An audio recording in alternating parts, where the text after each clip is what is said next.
আচ্ছা, আমরা তাহলে এই পর্যন্ত আমরা পড়েছিলাম এর আগের ক্লাসে, তাই না? মেইনটেবিলিটি, ডিপেন্ডেবিলিটি, এফিসিয়েন্সি, অ্যাকসেপ্টেবিলিটি। এটা আমরা একটা কেস স্টাডির মতো করেছি আমাদের গ্রিন ইউনিভার্সিটির যে সফটওয়্যার সেটা নিয়ে। এই চারটা বেসিক যে প্রপার্টিস সেগুলোর সাথে কেস স্টাডি করে মেলানোর চেষ্টা করছি কতটুকু অ্যালাইন আছে আমাদের সফটওয়্যার গুলো, তাই না? এখন আমরা যাব যে এইরকম একটা গুড কোয়ালিটি সফটওয়্যার যেগুলো এই মিনিমাম যে চারটা ক্রাইটেরিয়া প্রপার্টিস সেগুলোকে যদি আমরা মেইনটেইন করে একটা সফটওয়্যার বানাতে যাই তাহলে কি কি চ্যালেঞ্জ আমাদের ফেস করতে হবে এবং সেই চ্যালেঞ্জ গুলো আমরা কিভাবে মিটিগেট করতে পারি। তার জন্য আমরা বলছি এখানে দেখো মেইনলি আমরা 5টা চ্যালেঞ্জ এখানে উল্লেখ করা আছে। 5টা চ্যালেঞ্জ নিয়ে আমরা দেখব। প্রথম চ্যালেঞ্জটাকে বলছি scale, productivity, quality, consistency, rate of changes. Productivity quality সম্পর্কে আমরা আগে ডিসকাস করেছি, এটা সম্পর্কে মোটামুটি আইডিয়া আছে। কনসিস্টেন্সি বলেছি এই দুইটার যে প্যারালেল বা সিনক্রোনাইজেশন, যেটা প্রোডাক্টিভিটি এবং কোয়ালিটি একটা ব্যালেন্স কন্ডিশনে রাখা, সেটাকে বলছি কনসিস্টেন্সি। আর রেট অফ চেঞ্জটা নতুন টার্ম আর স্কেলটা নতুন টার্ম, এটা আমরা একটু দেখবো।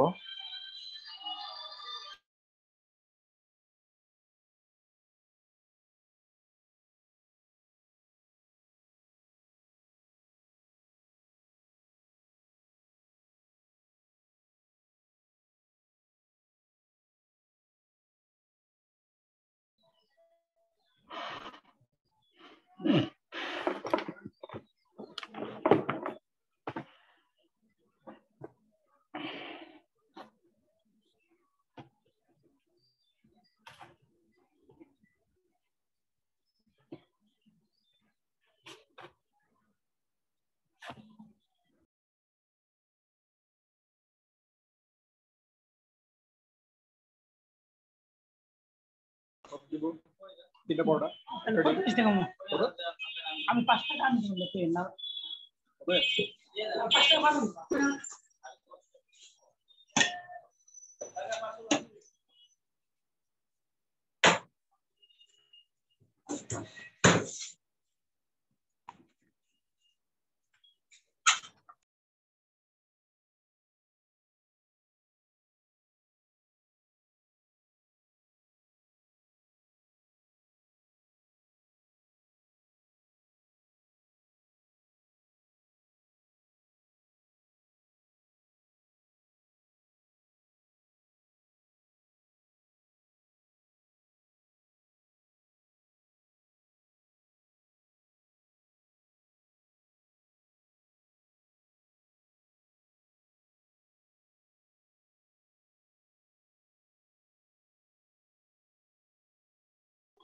আমাদের কনফারেন্সের যেটা হয়ে গেল এটা পেপার চলে আসছে, বুঝছো? অনলাইনে পেপার চলে আসছে। এটা বাংলাদেশের যতগুলো কনফারেন্স হয়েছে ডিসেম্বরে এত অল্প সময়ে ডিজিটাল লাইব্রেরিতে পেপার এই প্রথম আমাদের। হ্যাঁ স্যার, আমি নাফিস বলছিলাম। হ্যাঁ বলো।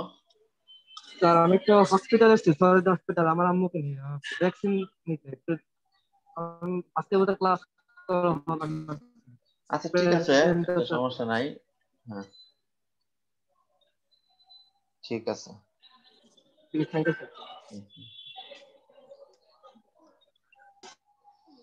আর তোমরা যারা আজকে ক্লাস করে তোমাদের সেমিস্টারটা কততম সেমিস্টার জন্য বলো তো?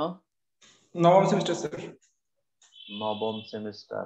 তোমাদের হলো মোট সেমিস্টার হলো 12টা, তাই না? জি স্যার। তোমাদের থিসিস প্রজেক্ট কি সামনের সেমিস্টারে? জি স্যার। আচ্ছা আচ্ছা, তার মানে তোমাদের পেপার পাবলিশের সময় হয়ে গেছে। আমাদের এসটিআই কনফারেন্সের কথা যেটা বলছিলাম, এটা কিন্তু খুব কোয়ালিটি কনফারেন্স হিসেবে অলরেডি রিকগনাইজড হয়েছে। গত 16 তারিখে হলো আমাদের এই যে লাস্ট যে ইয়াটা করলাম, আমি হলো জানুয়ারি লাস্টের দিকে পেপার পাঠাই দিছি। মোটামুটি 15 দিনের মাথায় পেপার ডিজিটাল লাইব্রেরিতে দিয়ে দিছে। বিভিন্ন সময় একটু অথররা ফোন করছি যে মাঝে মাঝে আমি একটু মিউট করে তাদের সাথে কথা বলতেছি। তোমরা এনকারেজ করছি তোমরাও এই এসটিআই এর সাথে কনফারেন্সের সাথে ইনক্লুড করো, ভালো করে পেপার লেখো, পেপার সাবমিট করো। ওকে, আমরা আবার টপিকসে ফিরে যাই। তাহলে যেটা বলছিলাম যে rate of change, consistency, quality, productivity এবং স্কেল, এটার মধ্যে তোমার যে এই দুইটা টার্ম, আমরা তিনটা টার্ম আমরা মোটামুটি পরিচিত, স্কেল আর রেট অফ চেঞ্জটা আমরা দেখব। স্কেলটা আসলে কিছুই না, স্কেল আমরা বলি না যে large scale, medium scale, small scale, যেটা সাইজ, সফটওয়্যারের সাইজটা কেমন, প্রজেক্টের সাইজটা কেমন, তার উপর বেস করে আমাদের কিছু চ্যালেঞ্জ ফেস করতে হয়। সেই চ্যালেঞ্জগুলো কি কি? যেমন যদি ছোট প্রজেক্ট হয়, ছোট প্রজেক্ট, স্মল প্রজেক্ট, বাট তুমি যদি সেখানে ফর্মাল ওয়েতে কি করো, সফটওয়্যার ইঞ্জিনিয়ারিং সব টুলস টেকনিক ওখানে অ্যাপ্লাই করলা, প্রসিডিউর অ্যাপ্লাই করলা, তাহলে ওই প্রজেক্টের জন্য তোমার কস্ট বেড়ে যাবে। তার মানে ধরো সিম্পল একটা ওয়েবসাইট কেউ তৈরি করতে দিল, এখন ওয়েবসাইটের জন্য এরকম তুমি একটা টিম ফর্ম করলা, একটা স্কেডিউল করলা, স্পেশালাইজড যে বা স্কিলড যারা পারসন তাদেরকে তুমি এখানে ইনভলভ করলা, তাহলে তোমার একটা সিম্পল ওয়েবসাইটের কস্ট কত হয়ে যাবে? একজন স্কিলড সফটওয়্যার ইঞ্জিনিয়ার যদি তুমি এখানে ইনভলভ করো সিম্পল একটা ওয়েবসাইট তৈরি করার জন্য, তোমার ওয়েবসাইটের প্রাইস পড়ে যাবে 10 লাখ টাকা। কিন্তু বাজারে এখন ধরো যে কোনো জায়গা থেকে যে কেউ এই ওয়েবসাইটটা তৈরি করতে 10 থেকে 15,000 টাকায় তারা তৈরি করতে পারছে। তাহলে এটা একটা চ্যালেঞ্জ। তার মানে আমার সফটওয়্যারের স্কেলটাকে আগে কি করা, আইডেন্টিফাই করা, এবং সেই অনুসারে আমাদেরকে প্রসেসের মধ্যে ইনভলভ করা, যে দেখো এখানে 0 পজিশনে যদি বলি, তার মানে খুব ছোট থেকে বড়, মানে এই সাইজের এই পজিশনে যদি হয় সফটওয়্যারটা, তাহলে আমরা বলছি স্মল প্রজেক্ট। সেটা কি হবে? ইনফরমাল। তার মানে এই স্মল প্রজেক্টের এরিয়াটা মাঝামাঝি একটা ভাগ করেছি আমরা, এই এরিয়ার মধ্যে যদি যায় তার মানে সেটাকে আমরা বলছি লার্জ বা কমপ্লেক্স প্রজেক্ট। স্মল প্রজেক্ট থেকে কমপ্লেক্স প্রজেক্টের দিকে হলো আমাদের যাওয়ার টার্গেট। আর প্রসেসের ক্ষেত্রে কি বলা হয়েছে? এক্স অ্যাক্সিসে দেখো এটা ডেভেলপমেন্ট মেথড, ওয়াই অ্যাক্সিস বরাবর আমরা বলছি প্রজেক্ট ম্যানেজমেন্ট প্রসেস। দুইটার ক্ষেত্রেই ইনফর্মাল থেকে ফর্মাল, ইনফর্মাল থেকে ফর্মাল। তার মানে লার্জ প্রজেক্টের আগে যা কিছু আছে সবই ইনফর্মাল ওয়েতে আমরা করব। তার মানে এখানে কোনো সফটওয়্যার ইঞ্জিনিয়ারিং এর যে প্রসেস বা টুলস টেকনিক এতটা আমাদের করতে পারবো না, কারণ প্রাইসিং এর সাথে তাহলে এটা আমরা পারবো না। এজন্য একটা ছোটখাটো যে সফটওয়্যার গুলো সেগুলো নিয়ে আমাদের কনসার্ন না। সফটওয়্যার ইঞ্জিনিয়ারিং মেইন কনসার্ন হলো তাহলে লার্জ বা কমপ্লেক্স যে প্রজেক্ট সেগুলো। তাহলে ডেভেলপমেন্ট মেথড, এখানেও যে কোনো একটা মেথড অ্যাডহক বেসিসে আমরা সিলেক্ট করে অন টাইম যে কোনো একজন স্কিল পারসনকে এই রিলেটেড যারা কাজ করে তাকে দিয়ে দিলে একটা ওয়েবসাইট সে বানিয়ে দিতে পারে। তার মানে কাজ আমাদের করতে হবে, ছেড়ে দিতে পারবো না, কিন্তু সেটার জন্য আমাদের একটা ফর্মাল ওয়েতে ম্যানেজমেন্ট প্রসেস অত আমার ফর্মাল ওয়ে দরকার নেই, এবং ডেভেলপমেন্ট মেথডের ক্ষেত্রেও ফর্মাল ওয়েতে আমাদের যাওয়ার দরকার নেই। কিন্তু যে প্রজেক্ট গুলো লার্জ বা কমপ্লেক্স, অর্থাৎ অনেক বড় প্রজেক্ট, এই অনেক বড় প্রজেক্ট আমরা কিভাবে নির্ধারণ করতে পারি? তার মানে এটা সাইজ অফ যে প্রোগ্রামিং ল্যাঙ্গুয়েজ আমরা ব্যবহার করতে চাই, যে মেথড আমরা ব্যবহার করতে চাই, যে টুলস টেকনিক ব্যবহার করতে চাই, তার উপর ডিপেন্ড করে সেটা ধরো যদি সেটার সাইজটা যদি কয়েক কিলো, কয়েক হাজার কিলো লাইনের যদি প্রোগ্রাম হয় বা কোডিং হয়, তাহলে সেটাকে আমরা লার্জ স্কেল সফটওয়্যারের দিকে কল্পনা করতে পারি। লার্জ স্কেলের ক্ষেত্রে এখানে আমরা একটা এক্সাম্পল দিয়েছি, দেখো উইন্ডোজ এক্সপি, যেমন এটা একটা লার্জ স্কেল সফটওয়্যার, এটার ক্ষেত্রে দেখো 40,000 কিলো লাইন অফ সি এর মধ্যে আছে। লিনাক্স যদি আমরা ধরি, এখানে আছে 30,000 কিলো লাইন অফ সি। এবং অ্যাপাচি যদি ধরি তাহলে এখানে 100 কিলো লাইন অফ সি, এবং পার্ল যে ল্যাঙ্গুয়েজটা আছে তার ক্ষেত্রে যদি ধরি সেখানে হচ্ছে আমাদের কত, যদি 320 কিলো লাইন অফ সি। তার মানে এই যে কিছু সফটওয়্যার এক্সাম্পল দেওয়া হয়েছে, তার মানে প্রত্যেকটাই দেখো কয়েকশো কিলো লাইন অফ সির প্রোগ্রাম। হ্যাঁ বলো, কি যেন বলতে চাইছিলা কি যেন? স্যার কিলো লাইন দ্বারা হচ্ছে স্যার মূলত কি প্রকাশ করে? কিলো লাইন মানে হচ্ছে হাজার লাইন। ওকে স্যার, বুঝতে পারছি। ঠিক আছে, কিলো মানে হাজার, তার মানে এত তো 980,000 লাইন। ঠিক আছে, মানে 3টা শূন্য আরো এখান থেকে কমায় দেওয়া আছে, কিলো লাইন। তার মানে সবকিছুর হিসাব কিলো লাইনে যেতে হবে। যদি কিলো লাইনে যায় তাহলে আমরা সেটাকে কিসে যাব, লার্জ প্রজেক্টের আওতায় নিয়ে আসব। ঠিক আছে, এইরকম আরো তোমরা এখন যে সব সফটওয়্যার আমরা যখন কোম্পানিতে বা বিভিন্ন ইন্ডাস্ট্রিতে যখন ইন্ডাস্ট্রিয়াল ভাবে যখন ডেভেলপমেন্টের দিকে যাই, তখন এই পরিধিটা আমাদের আগে অ্যাজাম্পশন করে নিতে হবে যে কিরকম সফটওয়্যার। তখন আমাদের হলো বিভিন্ন মডিউল ওয়াইজ এই লাইনগুলো তো বিভিন্ন মডিউলে ভাগ হয়ে যাবে। তখন টিম ম্যানেজমেন্ট থেকে শুরু করে টুলস টেকনিক, কোন ধরনের ল্যাঙ্গুয়েজ ব্যবহার, কোন ধরনের প্ল্যাটফর্ম ব্যবহার করা হবে, এগুলো সব একটা ফর্মাল ওয়েতে আমাদের সাজাতে হবে। এই জায়গায় একটা অনেক বড় একটা চ্যালেঞ্জ আছে, যে অনেক সময় ছোট প্রজেক্ট বড় প্রজেক্ট এই স্কেলটা আমরা ঠিক মতো আইডেন্টিফাই না করতে পারলে তখন ভুল ট্রিটমেন্ট সেখানে হতে পারে। আবার এই লার্জ প্রজেক্টের ক্ষেত্রে তুমি যদি ইনফর্মাল ওয়েতে যাও তাহলে তুমি প্রজেক্ট ডেলিভারি দিতে পারবে না। ঠিক আছে, কোনো প্ল্যান যদি না থাকে, তোমার টিম যদি ওইভাবে স্ট্রং না হয়, তাহলেও তোমার ম্যানেজমেন্ট প্রসেস যদি স্ট্রং না হয়, তাহলে তুমি এই প্রজেক্ট কিন্তু কোনোদিনও শেষ করতে পারবে না। এই জন্যে যে প্রজেক্টের ক্ষেত্রে স্কেলটা ভাইটাল। তারপর আসো প্রোডাক্টিভিটি। প্রোডাক্টিভিটি মেইনলি তোমার হলো টাইম এবং হচ্ছে কস্ট, এই দুইটার সাথে হলো ডিপেন্ড করে। এইখানে আমরা একটা ইকুয়েশনের মধ্যে দেখি, এই লাইনটা একটু দেখো, প্রোডাক্টিভিটি ইকুয়াল টু হচ্ছে আউটপুট বাই ইনপুট রিসোর্সেস। তার মানে যেমন ধরো ওই আমরা উইন্ডোজের ক্ষেত্রে যদি বলি 40,000 কিলো লাইনের একটা প্রোগ্রাম যদি আমরা করি, এটা হলো তার আউটপুট। তাহলে 40,000 কিলো লাইন, এটা হলো আউটপুট। আর ইনপুট রিসোর্স কি, ইনপুট রিসোর্সের মধ্যে আমরা এখানে মোটা দাগে ধরবো হচ্ছে কতজন পার্সন এই প্রজেক্টের সাথে ইনভলভ ছিল এবং কত সময় লেগেছে। তার মানে আমরা যদি মাস হিসাব করি, পার মান্থের আউটপুট বা প্রোডাক্টিভিটি কত, পার মান্থের প্রোডাক্টিভিটি যদি আমরা বের করতে চাই, 40,000 কিলো লাইন, ধরো 10 জনের একটা টিম কাজ করেছে, ধরো 5 বছর কাজ করেছে, তাহলে 5 বছরে কয় মাস, 60 মাস, তাই না?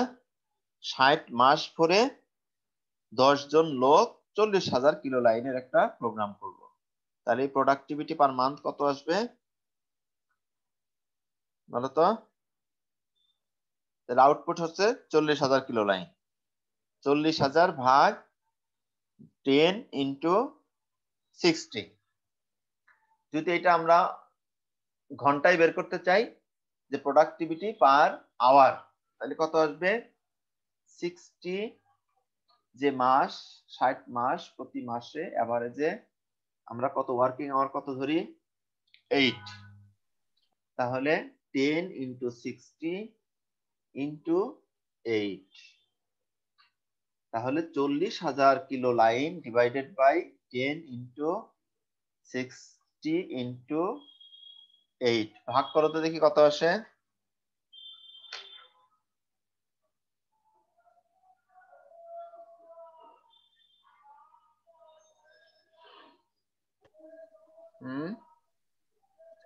আরেকবার বলেন স্যার, কত কত? ধরো 40,000 কিলো লাইন, 40,000 কিলো লাইন, তার মানে ওখানে 40,000-এর সাথে আরো 3টা শূন্য দিবা। ঠিক আছে, ডিভাইডেড বাই ধরো 10 জনের টিম ধরে নিছি আমরা, উইন্ডোজে 10 জনের টিম না, নিশ্চয়ই এখানে কয়েকশো জনের টিম ছিল, জাস্ট একটা হিসাব বোঝার জন্য। 10 জনের টিম 5 বছর কাজ করছে, 5 বছর মানে হলো 5 12 60 মাস, প্রতি মাসে ধরো প্রতিদিনে হচ্ছে হলো 30 ইন্টু, তার সাথে 30 গুণ দাও ইন্টু 30 ইন্টু প্রতিদিন হচ্ছে 8 ঘন্টা ইন্টু 8,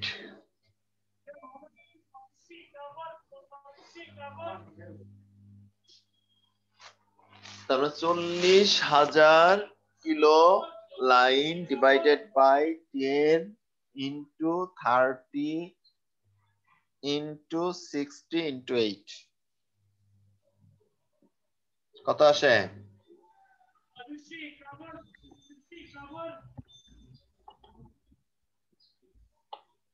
এই কে করতেছে হিসাব বলো? ক্যালকুলেটর কার হাতে? 8,333। 8,333 এটা পার আওয়ার, তাই না? ঘন্টায় 8,333, এটা হলো তাহলে প্রোডাক্টিভিটি। এখন ধরো হিউম্যান রিসোর্স আরো বাড়ানো হলো, 10 জনের জায়গায় আরো 100, মানে 100 জন বানাই দিলাম, তাহলে কত হবে? 8,000 এর জায়গায় তখন হবে 800, হ্যাঁ?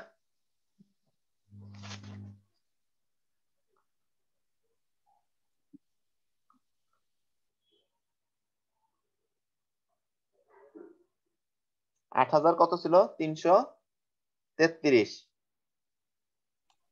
এবার হবে কত? 8,333। হ্যাঁ, এবার হবে 833.3। তার মানে প্রোডাক্টিভিটি বাড়লো না কমলো?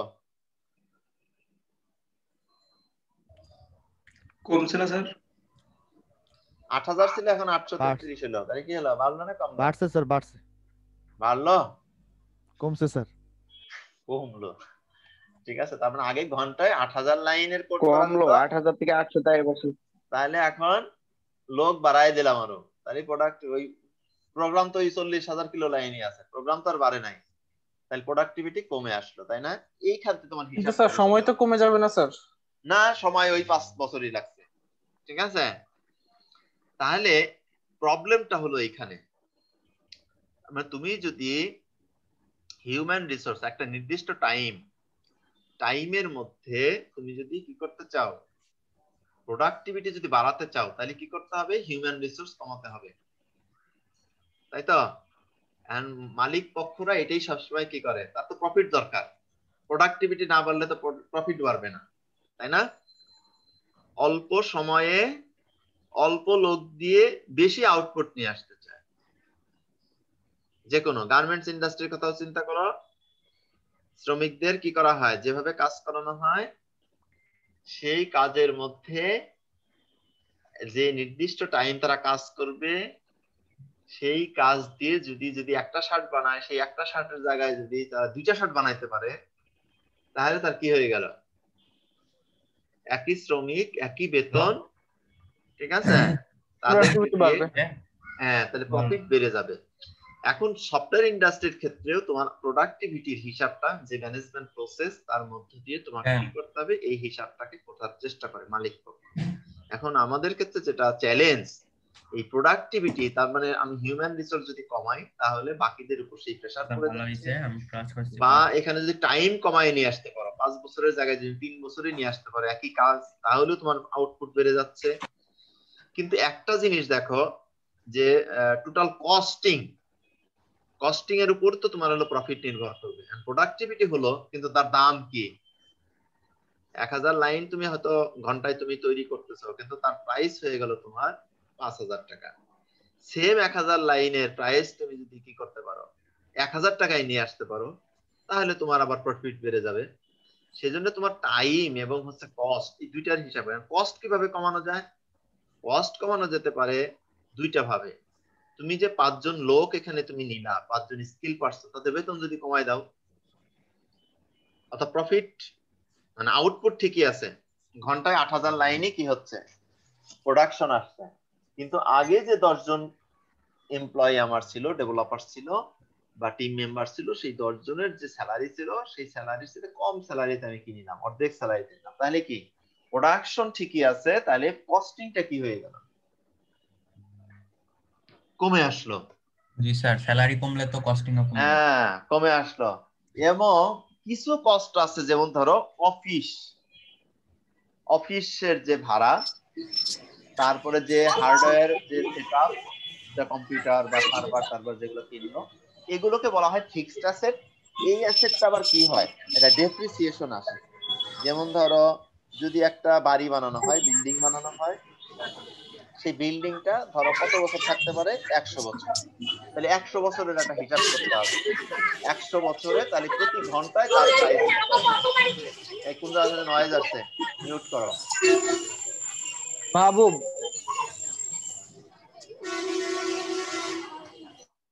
ওকে, এটা একটা ভাইটাল পয়েন্ট কিন্তু। তার মানে যে একটা বিল্ডিং এর কস্ট, তাহলে এটা ঘন্টায় নিয়ে আসতে হবে। 100 বছর যদি একটা বিল্ডিং এর কি থাকে, আয়ু থাকে, নিজস্ব বিল্ডিং যদি হয়, তাহলে 100 বছরের হিসাব করে প্রতি ঘন্টায় তার একটা কস্ট তোমার এর সাথে ইনক্লুড হবে। তুমি যে টাকা ধরো কম্পিউটার কিনছো, একটা কম্পিউটারের ধরো 5 বছর ধরা হয় ইন্ডাস্ট্রিতে, 5 বছর তার লাইফ টাইম, তাহলে 5 বছর পর ওগুলো বাতিল। তাহলে 5 বছরের ধরো তুমি যে টাকার কম্পিউটার কিনছো বা ইকুইপমেন্ট কিনছো, সেগুলোর একটা হিসাব করে ঘন্টায় তার কি আসে কত, প্রাইস আসে কত, সেটা এর সাথে ইনক্লুড হবে, প্লাস স্যালারি। তাহলে স্যালারি বা আদার যে কস্ট, এগুলো মিলে ওই 10,000 বা 8,000 লাইন যে ঘন্টায় তুমি তৈরি করলা, তাহলে ওই 10,000 বা 8,000 লাইনের তাহলে কস্ট কত করে।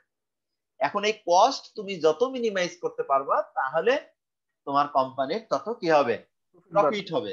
তার মানে ইনভেস্টমেন্ট আমি কম করব, প্রোডাকশনটা আমি বাড়াতে চাই, আউটপুটটা বাড়াতে চাই। এটা হলো তোমার কনসার্ন থাকবে মালিক পক্ষের, বিশেষ করে তোমার সাথে মালিক পক্ষের। এবং তুমি যদি বিজনেস করো, তাহলে তোমার মালিক পক্ষের এই স্বার্থটা তোমার দেখতে হবে।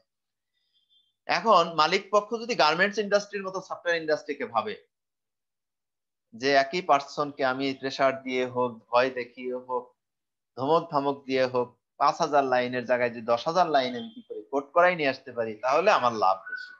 তাহলে ওই ম্যানেজমেন্ট কি এখানে চলবে কিনা, বলো তোমাদের মতামত কি?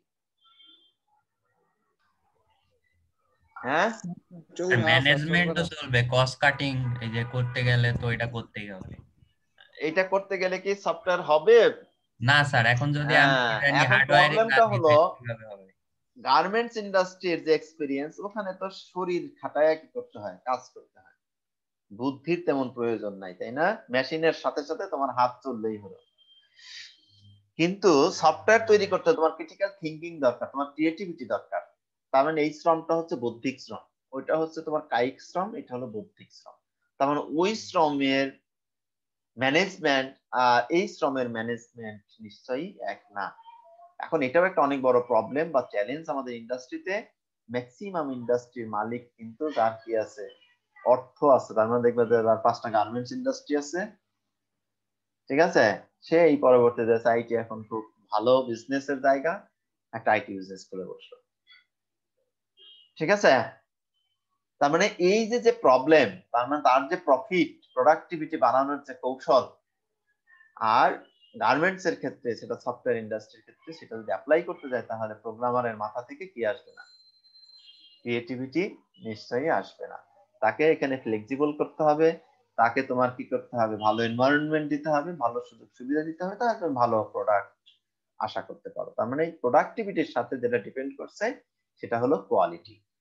তার মানে এখন প্রোডাক্টিভিটি তুমি খালি বাড়াইলে, অর্থাৎ 10,000 লাইনের প্রোডাক্ট কোডিং তুমি নিয়ে আসলা, কিন্তু 10,000 লাইন আর কাজ করতেছে না, তাহলে লাভ আছে বলো? তাহলে কিন্তু টোটালটাই তোমার লস। এটাকে আমরা বলছি কোয়ালিটি। তাহলে আমরা কিভাবে মেজার করব? কোয়ালিটি মেজার করব হলো মিনিমাম যদি 1,000 লাইন যদি কি হয়, 1,000 লাইনের কোডিং যদি তুমি করো, এইখানে দেখো quality equal to number of defects delivered by size. তার মানে স্ট্যান্ডার্ড কারেন্ট যেটা প্র্যাকটিস, সেখানে আমরা ধরি less than 1 defect per kilo line. মানে 1,000 লাইনে একটা ডিফেক্টেরও কম থাকতে হবে প্রতি 1,000 লাইন এভারেজ, তাহলে আমরা সেটাকে মোটামুটি স্ট্যান্ডার্ড প্র্যাকটিস হিসেবে ধরতে পারি। এটা কিন্তু ডেলিভারি না, জাস্ট র কোডিং। এই কোডিং এর মধ্যে যদি 1,000 লাইনের ভিতরে যদি একটা কম কি থাকে, ডিফেক্ট থাকে, তাহলে সেটাকে আমরা স্ট্যান্ডার্ড কোডিং আমরা ধরতে পারি। তাহলে এখন প্রোগ্রামারকে তুমি যদি কি করো, ওইরকম প্রেসারে রেখে যদি কোড করতে যাও, সে কি এটা মেইনটেইন করতে পারবে? পারবে না। তার মানে তার কোয়ালিটি ডিক্রিজ করবে, আর কোয়ালিটি ডিক্রিজ করলে তাই তোমার সবটাই লস। আর এই যে দুইটা সামঞ্জস্যতা রাখা, প্রোডাক্টিভিটি আমার ঠিক রাখতে হবে, আর তোমার প্রফিটও করতে হবে, প্লাস কোয়ালিটি, স্ট্যান্ডার্ড কোয়ালিটি আমাকে বজায় রাখতে হবে। এই দুটাকে একসাথে রান করার নামই আমরা বলছিলাম কনসিস্টেন্সি। এখন কোয়ালিটির ক্ষেত্রে আমরা যেটা গুড কোয়ালিটি সফটওয়্যার দেখে আসলাম এর আগে, সেখানে ছিল হলো 4টা প্যারামিটার আমরা দেখেছিলাম। একটা মেইনটেবিলিটি, ডিপেন্ডেবিলিটি, এফিসিয়েন্সি আর হলো অ্যাকসেপ্টেবিলিটি। হ্যাঁ, মনে আছে? জি স্যার। এইখানে দেখো মিলাও তো, তার সাথে কয়টা মিলে? মেইনটেবিলিটি মিলছে, এফিসিয়েন্সি, এফিসিয়েন্সিটা মিলছে, ডিপেন্ডেবিলিটি এখানে রিলায়েবিলিটি হিসেবে আছে, আর অ্যাকসেপ্টেবিলিটিটা এখানে আলাদা করে দেওয়া নাই। এটা ইউজাবিলিটির মধ্যে কিছুটা আছে, ফাংশনালিটির মধ্যেও কিছুটা আছে। এটা যে 6টা পয়েন্ট আমরা দেখছি, এটা হলো IEEE স্ট্যান্ডার্ড, আইএসও যেটাকে আমরা বলি। আইএসও স্ট্যান্ডার্ড অনুসারে একটা প্রোডাক্টের তোমার এই 6টা কোয়ালিটি থাকতে হবে। তাহলে এই 6টা কোয়ালিটি মেইনটেইন করে আগে এটাকে প্রায়োরিটি দেয়। এটা যদি কোয়ালিটি না থাকে তাহলে প্রোডাক্ট তোমার স্ট্যান্ডার্ড প্রোডাক্ট না, তাহলে বাজারে তোমার ভ্যালু নেই। তাহলে তুমি প্রোডাক্ট তৈরি করলা, প্রোডাক্টিভিটি বাড়াইলা, কিন্তু এই কোয়ালিটি তুমি মেইনটেইন করতে পারলা না, তাহলে সফটওয়্যারের ক্ষেত্রে ওই কোডিংটা তোমার কিন্তু গার্বেজ। এই জন্য সফটওয়্যার ইঞ্জিনিয়ার মালিক হিসাবে প্রোডাক্টিভিটি বাড়ানো, প্রফিট বাড়ানো, সফটওয়্যার ইঞ্জিনিয়ার হিসেবে তোমাকে হলো কোয়ালিটি এনশিওর করা। এই 6টা IEEE স্ট্যান্ডার্ড যদি তুমি ফলো করো, তাহলে এই 6টা কোয়ালিটি তোমাকে মেইনটেইন করতে হবে। এবং এটা মেইনটেইন করে প্রোডাক্টিভিটি যদি আবার কমায় ফেলো, তাহলে তোমার প্রফিট হবে না। সেজন্য আবার প্রোডাক্টিভিটিটাও যাতে কি থাকে, একটা সামঞ্জস্যপূর্ণ একটা রেটে থাকে, সেটাও আমাদেরকে কি থাকতে হবে, কনসার্ন থাকতে হবে। এটা হলো প্রোডাক্টিভিটি, কোয়ালিটি এবং কনসিস্টেন্সি যেটা বললাম একসাথে। দেন আসে হলো rate of change. Rate of চেঞ্জটা কোনটা? রেট অফ চেঞ্জ হলো, দেখো আগের যে বিজনেস প্রসেস, একজন মুদি দোকান, ধরো 50 বছর আগের কথা চিন্তা করো, একজন মুদি দোকান, সে মুদি দোকান দিয়েই কি করছে, সারা জীবন কাটিয়েছে। ঠিক আছে? বিশেষ করে শিল্প বিপ্লবের আগে যদি চিন্তা করো, শিল্প বিপ্লবের আগের বিজনেসের যে ক্যাটাগরি আর আজকের বিপ্লবের পরের যে বিজনেস ক্যাটাগরি, সেটা কিন্তু রাত দিন তফাৎ। এবং বিশেষ করে কম্পিউটার আসার পরে যখন ডিজিটালাইজেশন যখন শুরু হয়েছে, তার আগের বিজনেস আর এখনকার বিজনেস, এটাও অনেক তফাৎ। বিশেষ করে ব্যাংকিং সেক্টর গুলো তুমি যদি কল্পনা করো, সেই ব্যাংকিং সেক্টরে আর আজকের যে সেক্টর, সেটা কিন্তু রাত দিন তফাৎ। তার মানে আগের যে ট্রানজেকশন প্রসেস, টোটাল টাকার কথা চিন্তা করো, টোটাল হ্যান্ড ক্যাশ নিয়ে তোমাকে কি করতে হতো, মুভ করতে হতো। এখন ব্যাংকিং তোমার টোটাল ক্যাশটা এখন কি হয়ে গেছে, ভার্চুয়াল ক্যাশ। তুমি ঘরে বসেই কোটি কোটি টাকার কি করতে পারছো, ট্রানজেকশন করে দিতে পারছো উইদাউট টাচিং দা টাকা, হার্ড ক্যাশ নাকি?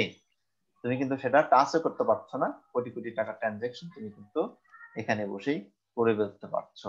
তার মানে এই যে যে ক্রাইটেরিয়া, বিজনেস ক্রাইটেরিয়া, টেকনোলজির যে ক্রাইটেরিয়া, যে চেঞ্জ, এই চেঞ্জ হওয়ার সাথে সাথে আমরা যেভাবে আগে সফটওয়্যার ডিজাইন করতাম, এখন সেইভাবে সফটওয়্যার ডিজাইন করলে আর চলছে না। এটা তোমাকে মাথায় রাখতে হবে যে প্রতি মুহূর্তে বিজনেস ক্রাইটেরিয়া চেঞ্জ হচ্ছে, সোশ্যাল চেঞ্জ হচ্ছে, সাথে সাথে আমার কি করতে হবে, সাপোর্ট দেওয়ার যে ক্যাপাবিলিটি, সেটাও আমাকে কি করতে হবে, চেঞ্জ করতে হবে। যে বিজনেসের যে নিড আছে, যে কাস্টমারের যে নিড আসে, নিডের ধরন কিন্তু এখন চেঞ্জ হয়েছে। আগের যে ধরন, এখন র্যাপিডলি এটা চেঞ্জ হচ্ছে। এই জন্য আমি যখন সফটওয়্যার তৈরি করব, যদি তার ভিতরে পোর্টেবিলিটি না থাকে, মেইনটেবিলিটি যদি না থাকে, তাহলে আমি কিন্তু এই চেঞ্জ গুলোকে আমি কি করতে পারবো না, অ্যাডপ্ট করতে পারবো না। এটাও অনেক বড় একটা চ্যালেঞ্জ। তার মানে আমরা 5টা চ্যালেঞ্জ দেখলাম। একটা স্কেল নির্ধারণ করা, সফটওয়্যারের স্কেলটা কেমন, দেন হচ্ছে প্রোডাক্টিভিটির ক্ষেত্রে এটাকে আমাকে বাড়াতে হবে, কোয়ালিটি আবার কি করতে হবে, ঠিক রাখতে হবে, এবং এই প্রোডাক্টিভিটি কোয়ালিটি এটা যেন অনেক ডিফারেন্স না হয়, ইনকনসিস্টেন্ট যেন না হয়, সেটার দিকে খেয়াল রাখতে হবে। প্লাস হচ্ছে রেট অফ চেঞ্জ, এটা হলো ভাইটাল আর একটা পয়েন্ট। ঠিক আছে? আমরা একটা সফটওয়্যার তৈরি করতে করতে হয়তো ডেলিভারি দেয়নি, তার মধ্যেই হয়তো 5 বছরের প্রজেক্ট, তার আগে আমরা যে টেকনোলজিতে কাজ করতেছি তার চেয়ে আরো অত্যাধুনিক টেকনোলজি চলে আসছে। কারণ আমার সফটওয়্যার কিন্তু অলরেডি ডেলিভারি দেওয়ার আগেই কি হয়ে গেল, ব্যাকডেটেড। তাহলে মার্কেটে সেটা টিকতে পারবে না। তার প্রতি মুহূর্তে আমাকে কি করতে হবে, আপডেটেড টেকনোলজির সাথে আপ টু ডেট থাকতে হবে, এবং আমার প্রোডাক্টটাকে তার উপযোগী করে তৈরি করতে হবে। যে কোনো টেকনোলজি আসার সাথে সাথেই যেন তার সাথে কি করা যায়, অ্যাডপ্ট করা যায়।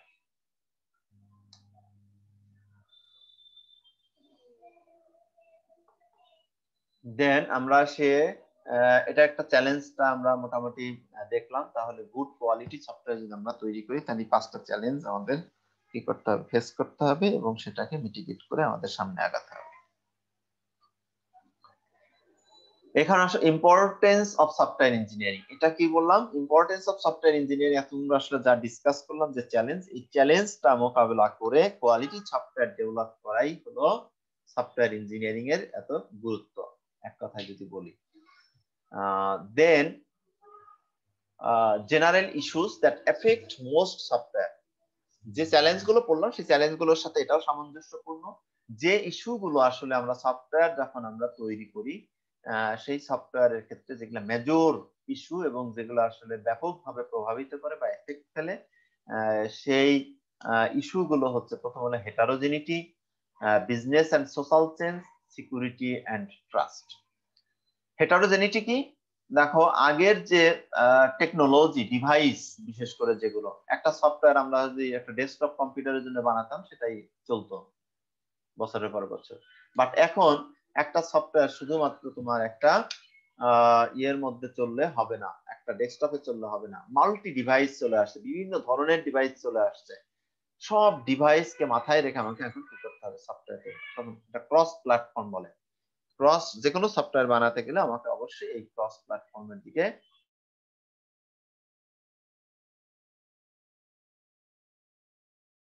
তারপরে আসো বিজনেস এন্ড সোশ্যাল চেঞ্জ, যেটা আমরা বললাম রেট অফ চেঞ্জ এর আগে যেটা বললাম, মানে এইটি আসলে এখানে আবার নিয়ে আসা হয়েছে, এটাও ইফেক্ট ফেলছে বারবার, যে বিজনেস চেঞ্জ এবং সোশ্যাল চেঞ্জ, মানুষের মনন চাহিদাও রুচিও কিন্তু চেঞ্জ হয়ে যাচ্ছে। আগে যে ধরো একটা অ্যান্ড্রয়েড ফোন আগে যেটা সিম্পল একটা ব্যবহার করতে সেটা দেওয়া হচ্ছে না, এখন ভালো সেলফি ক্যামেরা থাকতে হবে, তারপরে টাচটা খুব স্মুথ হতে হবে, র্যাম বেশি থাকতে হবে, মেমোরি বেশি থাকতে হবে, মানে বিভিন্ন ধরনের সোশ্যাল, তারপরে আগে একজন মানুষ ধরো মোবাইল ছাড়াই কি করতে পারতো, যুগের পর যুগ কাটিয়েছে, হাতে লিখে চিঠি দিয়ে কি করছে, 1 মাস আগে হয়তো চিঠি দিয়েছে, 1 মাস পরে তার রেসপন্স আসছে, তাতেই তারা সন্তুষ্ট ছিল। বাট এখন মানুষ কিন্তু সেখানে আর সন্তুষ্ট নাই। তার সোশ্যাল চেঞ্জটা কিভাবে আসছে, এখন সমস্যার সাথে সাথেই তার নিউজ চলে যাচ্ছে, সাথে সাথেই তার ফিডব্যাক আসছে, একজন আর একজনের মনোভাবটা সে জানতে পারছে, বুঝতে পারছে। তার মানে এই যে মননগত যে সোশ্যাল যে সোসাইটির যে বন্ডিং, সেখানের এক ধরনের চেঞ্জ, এই চেঞ্জ গুলোর সাথে সাথে তাহলে কি আমার প্রোডাক্টও কি করতে হবে, এগুলোর সাথে অ্যাডাপ্ট করতে হবে। অ্যাডাপ্টেশন যদি না থাকে তাহলে আমার ওই প্রোডাক্ট ব্যাকডেটেড চলবে না। দেন কি সিকিউরিটি এন্ড ট্রাস্ট, তার মানে যেটা বলছিলাম যে আজকে কোটি কোটি টাকা তুমি ঘরে বসেই কি করছো, ট্রানজাকশন করছো, এখন ব্যাংকে যে তোমার বস্তা করে টাকা নিয়ে যেতেও হচ্ছে না, সেখান থেকে টাকা নিয়েও আসতে হচ্ছে না এতটা ব্যাপক প্রয়োজন ছাড়া। তার মানে এই যে কোটি কোটি টাকা ভার্চুয়াল টাকা আমি ট্রান্সফার করছি, তার মানে এখানে সিকিউরিটি ইস্যু বা ট্রাস্ট ইস্যুটা এখানে অনেক বড়। তার মানে এটা যদি তোমার প্রোডাক্টের মধ্যে যদি এগুলো না থাকে তাহলে তোমার প্রোডাক্ট কি হবে না, ট্রাস্ট করতে হবে না, ডিপেন্ডেবল হবে না। অতএব তোমার এটাও অনেক বড় একটা ইস্যু যেটা সফটওয়্যার ইঞ্জিনিয়ারিং ইফেক্ট ফেলছে। দেন সফটওয়্যার ইঞ্জিনিয়ারিং ডাইভার্সিটি, যেটা আমরা বলছি, ডাইভার্সিটিটা হলো দেখো there are many different types of software system and there is no universal set of software technique। তার মানে আমরা বিভিন্ন টাইপের সফটওয়্যার আমরা তৈরি করতেছি, কিন্তু কোনো নির্দিষ্ট কোনো টেকনিক বা মেথড কিন্তু আমরা ব্যবহার করছি না, এটা হলো ডাইভার্সিটি। তার মানে একই অ্যাকাউন্টিং সফটওয়্যার যদি 5টা কোম্পানিতে করে 5 ধরনের টেকনিক বা মেথড তারা ব্যবহার করছে। কারণ কি? কারণ হলো বিভিন্ন জিনিসের উপর তাকে ডিপেন্ড করতে হচ্ছে। ধরো তার যে টিম আছে, ধরো একটা সফটওয়্যার আমরা তৈরি করি অ্যাকাউন্টিং সফটওয়্যার, তার ব্যাক এন্ডে যে ডেটাবেসটা দেবো, ডেটাবেসটা একজন হয়তো ডাইরেক্ট মাইক্রোসফট এক্সেস দিয়ে করছে, একজন হয়তো এসকিউএল সার্ভার ব্যবহার করছে, একজন হয়তো তোমার ওরাকল ব্যবহার করছে। তার মানে 3 জায়গা 3 ধরনের ডেটাবেস তারা ব্যবহার করলো। কারণ কি? যারা ওরাকল ব্যবহার করতে চাচ্ছে তাদের ওরাকলের এক্সপার্টিস আছে, তাদের টিম অনেক স্ট্রং। কিন্তু আমি একটা সফটওয়্যার অ্যাকাউন্টিং তৈরি করতে, আমার বাজেট কম, আমার হয়তো ওরাকল এক্সপার্ট নাই, আমার আছে মাইক্রোসফটের ধরো এসকিউএল সার্ভার আছে, এটা দিয়ে আমি এখন তৈরি করতে চাচ্ছি, এটার এক্সপার্ট আছে। তাহলে এই যে অ্যাপ্লিকেশনের যে ডিফারেন্ট ক্রাইটেরিয়া, প্রবলেমের যে ডোমেইন, তার উপর ডিপেন্ড করে টেকনোলজি চেঞ্জ হতে পারে, মেথড চেঞ্জ হতে পারে, অথবা আমার যে এক্সপার্টিস আছে, যে টিম আছে, যে আমার যে ব্যাকগ্রাউন্ড আছে, তার উপর ডিপেন্ড করে আমার কি হতে পারে, এগুলোর টেকনিক বা মেথড চেঞ্জ হতে পারে একই সফটওয়্যারের ক্ষেত্রে। এটাও সফটওয়্যার ইঞ্জিনিয়ারিং এর যে ডাইভার্সিফিকেশন যেটা, এটাও অনেক বড় একটা ফ্যাক্টর। বিভিন্ন টাইপের অ্যাপ্লিকেশন এর উপর ডিপেন্ড করে আমাদের কি হয়, টুলস টেকনিক মেথড চেঞ্জ করতে হয়। যেমন ধরো স্ট্যান্ড অ্যালোন অ্যাপ্লিকেশন যেগুলো ডেস্কটপ পিসিতে একটা সিঙ্গেল পিসিতে চলে, এই ধরনের কিছু সফটওয়্যার।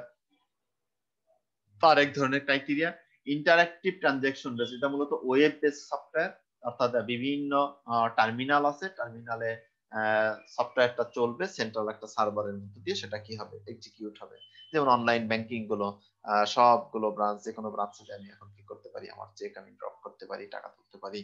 তার মানে এই টাইপের যেগুলো, সেগুলোকে বলা হচ্ছে যে ইন্টারঅ্যাক্টিভ ট্রানজ্যাকশন বেসড অ্যাপ্লিকেশন। তারপরে এমবেডেড কন্ট্রোল সিস্টেম, এর ভিতর হার্ডওয়্যার এবং সফটওয়্যার একসাথে থাকবে। বিভিন্ন ধরনের আর্টিফিশিয়াল ইন্টেলিজেন্স সিস্টেম যেগুলো, রোবোটিক সিস্টেম যেগুলো, এগুলো এমবেডেড সিস্টেমের আওতার মধ্যে আসে। দেন দেখতে পাই আমরা ব্যাচ প্রসেসিং সিস্টেম, এগুলো বড় বিজনেস প্রতিষ্ঠানে যেখানে হিউজ ডেটা আমাদের কি করতে হয়, প্রসেস করতে হয় বিভিন্ন ব্যাচ আকারে। একটা সিঙ্গেল ডেটাকে না দিয়ে আমরা ব্যাচ ব্যাচ করে সেই ডেটাগুলোকে আমরা কি করতে প্রসেস করতে পারি, সেই টাইপের সফটওয়্যার হতে পারে। এন্টারটেইনমেন্ট, বিভিন্ন গেমিং বা এন্টারটেইনমেন্ট ইস্যু রিলেটেড সফটওয়্যার হতে পারে। System for modelling and simulation, এগুলো ধরো বিভিন্ন সিমুলেটরের মধ্য দিয়ে বিভিন্ন একটা সিস্টেমকে আমরা কি করতে পারি, মডেলিং বা সিমুলেট করতে পারি। টাইপের কিছু সিমুলেটর আছে যারা নেটওয়ার্কিং এ কাজ করে থাকে, বা বিভিন্ন ধরনের এসডিএন সফটওয়্যার আছে, তারপরে এনএস নেটওয়ার্ক সিমুলেটর আছে। যারা ডিএলডি এর কোর্স করছো, সেখানে ডিএলডি এর যে বিভিন্ন সার্কিট সিম্পলিফিকেশন করার, অর্থাৎ আমরা রিয়েল যে সার্কিট সেগুলো ব্যবহার না করে সফটওয়্যারের মধ্যে দিয়ে বিভিন্ন সার্কিট ডিজাইন করে করে আমরা সিমুলেট করতে পারি, কিভাবে আউটপুট আসে সেটা দেখা যায়। এই টাইপের কিছু সফটওয়্যার যেগুলোকে আমরা সিমুলেশন সফটওয়্যার বলে থাকি। যেমন ডেটা কালেকশন সিস্টেম, এটা জাস্ট একটা ইন্টারফেস ক্রিয়েট করা যার মধ্যে ডেটাবেস ক্রিয়েট করা যায় বিভিন্ন ধরনের ডেটা কালেক্ট করার জন্য। বিভিন্ন ফরম্যাটে সেই ডেটাটা বিভিন্ন ইউজারের কাছ থেকে সেটা কালেক্ট করে নিয়ে আসা। সিস্টেম অফ সিস্টেম, এটা হলো ধরো কোনো একটা সিস্টেমকে রান করার জন্য আলাদা আর একটা সিস্টেম তোমার তৈরি করা। যেমন ধরো অপারেটিং সিস্টেম একটা হতে পারে সিস্টেম অফ সিস্টেম, তারপর কোনো কম্পাইলার এটা হতে পারে সিস্টেম অফ সিস্টেম। এই টাইপের সফটওয়্যারের জন্য বিভিন্ন ধরনের আলাদা টুলস। তার মানে আমরা বিভিন্ন টাইপ দেখলাম, কি কি স্ট্যান্ড অ্যালোন দেখলাম, তারপরে ধরো ট্রানজ্যাকশন বেসড সিস্টেম দেখলাম, এমবেডেড সিস্টেম দেখলাম, ব্যাচ প্রসেসিং, তারপরে সিমুলেশন বা মডেলিং, তারপরে দেখলাম হলো data collection system, system of system. আরো অনেকগুলো টাইপে ভাগ করা যেতে পারে, তবে আমরা বেসিক এগুলোই দেখতে পাই। এই টাইপের সফটওয়্যার যেটাই আমরা তৈরি করি না কেন, কমনলি যদি আমরা বলি যে এর আগে দেখলাম যে যে কোনো সফটওয়্যার যদি আমরা তৈরি করি মিনিমাম 4টা প্রসেসের মধ্যে আমাদের যেতে হয়। কি কি? ডেভেলপমেন্ট, সফটওয়্যার ডেভেলপমেন্টের যে স্পেসিফিকেশন, তারপরে আসবে তোমার হলো ডেভেলপমেন্ট, তারপরে ছিল ভ্যালিডেশন এন্ড হলো ইভালুয়েশন। তার মানে এই যে সফটওয়্যার আমরা তৈরি করলাম সবগুলোর ক্ষেত্রে কমন এই প্রসেস গুলো থাকবে, কিন্তু আলাদা কোনগুলো, আলাদা গুলো থাকবে অ্যাপ্লিকেশনের টাইপ অনুসারে, তার টুলস টেকনিক যে মেথড গুলো যেগুলো আছে সেগুলোর ক্ষেত্রে ডাইভার্সিফিকেশন থাকবে। তার মানে এটি বলছি ফান্ডামেন্টাল। ফান্ডামেন্টাল যেটা হলো, তার মানে মেইন যে 4টা প্রসেসের কথা বললাম, ফান্ডামেন্টাল প্রসেসটা সবগুলো অ্যাপ্লিকেশনের ক্ষেত্রে সেম থাকবে, শুধুমাত্র অ্যাপ্লিকেশনের উপর ডিপেন্ড করে আমাদের বিভিন্ন টুলস টেকনিক এক একটা সফটওয়্যারের ক্ষেত্রে এক এক রকম হতে পারে। এটা হলো তোমার software engineering and the web. এটার জন্য আলাদা একটা তোমাদের আছে, কোর্স আছে, সেখানে আরো ডিটেইলস দেখবা, এবং এটার বইয়ের যে 19 নাম্বার চ্যাপ্টার এখানেও ডিটেইলস করা আছে। মূলত ওয়েব রিলেটেড যে সব সফটওয়্যার আছে সেগুলোর জন্য আমরা সফটওয়্যার ইঞ্জিনিয়ারিংটা কিভাবে অ্যাপ্লাই করতে পারি সেটার জন্য আসলে এই যে অল্প পরিসরে জাস্ট আইডিয়াটা আমরা নিতে পারি। ওয়েব ইঞ্জিনিয়ারিংটা এখানে আলাদা একটা ভার্সেটাইল একটা ফিল্ড হিসেবে, ওখানে আমাদের আলাদা আরো ব্যাপক নলেজ দরকার।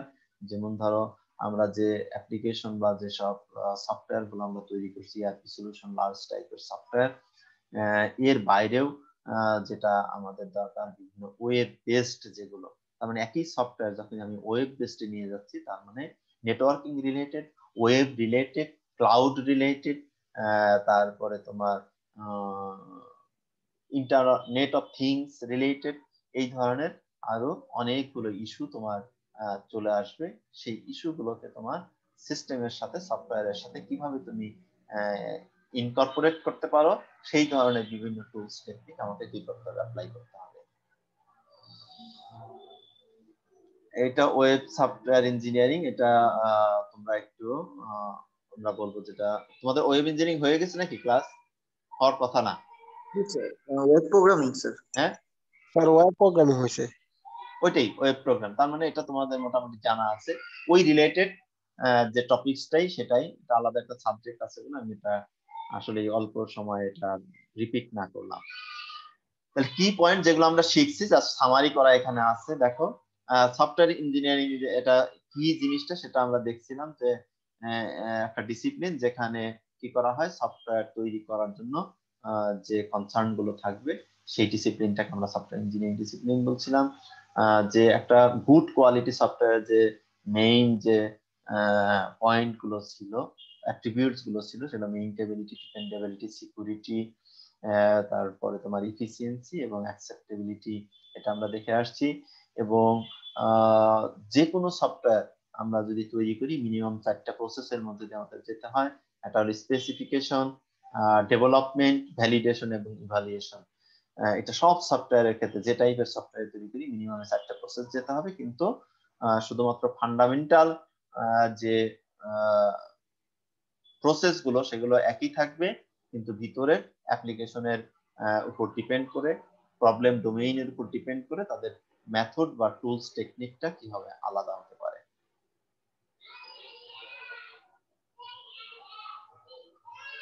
হ্যাঁ, এটাই আমরা বললাম যে বিভিন্ন টাইপের সফটওয়্যার থাকতে পারে, ঠিক আছে, কিন্তু বেসিকটা একই থাকবে সফটওয়্যার ইঞ্জিনিয়ারিং এর, শুধুমাত্র ডেভেলপমেন্ট যে টুলস টেকনিক এটা আলাদা হতে পারে সফটওয়্যারের উপর ডিপেন্ড করে।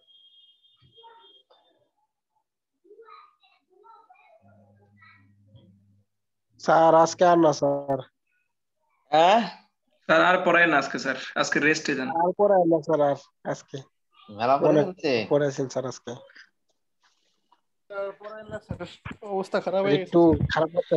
আচ্ছা বাদ দিতে পারি, জি স্যার, বাদ দিতে পারি। জি স্যার, আজকে পড়ায় না। শর্তটা হলো তোমরা যদি আমাকে একটু রিভিউ করতে পারো যে আজকে কি কি পড়েছি। হ্যাঁ দেখি কতটুকু মনে আছে, একজন বলো।